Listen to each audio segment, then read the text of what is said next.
works at White Castle as their general counsel, and he represents self-insured employers on our board. Mr. Zuk.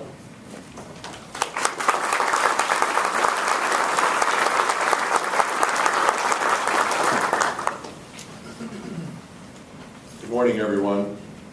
On behalf of the board, Director Griffin and Director Caldwell, who are here today with us, I would like to welcome all of you here to honor all of those workers who lost their lives in the course of employment this past year. Our investment in our workers in Ohio is Ohio's most valuable asset. You know, time is the greatest gift we are given. The chance to do our best, the chance to discover our own unique dignity in the work that we are called to do. In all ways, our greatest goal at BWC needs to continue to be creating the safest work environment that we can, doing all that we can to harness today's technology and knowledge to make safety first more than a slogan, but instead a way of life.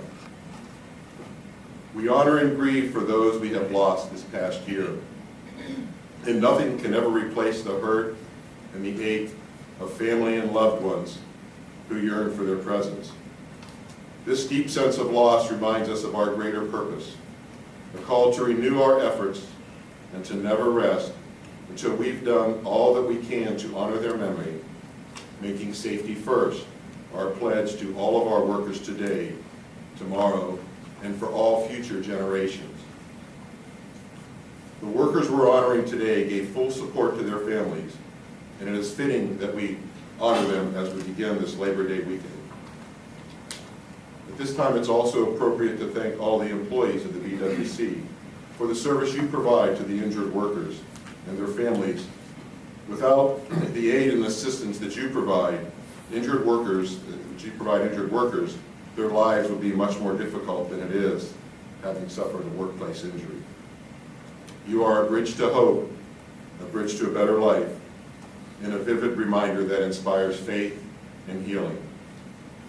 As BWC employees, we have an awesome responsibility to help create safer workplaces and to ensure injured workers and families of the injured workers the benefits that they deserve.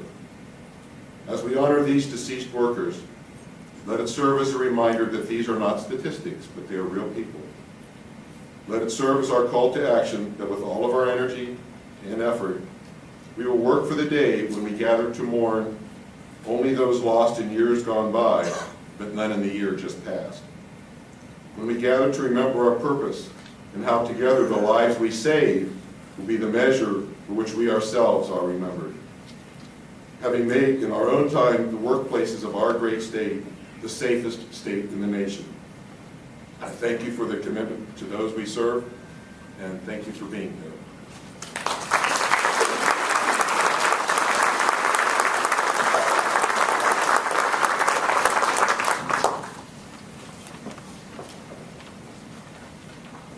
Thank you, Chairman Zuk, for those remarks and being with us today.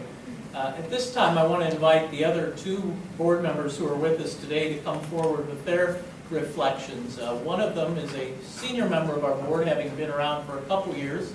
The other, one of the relatively new members of our board, both with long distinguished careers in the organized labor movement.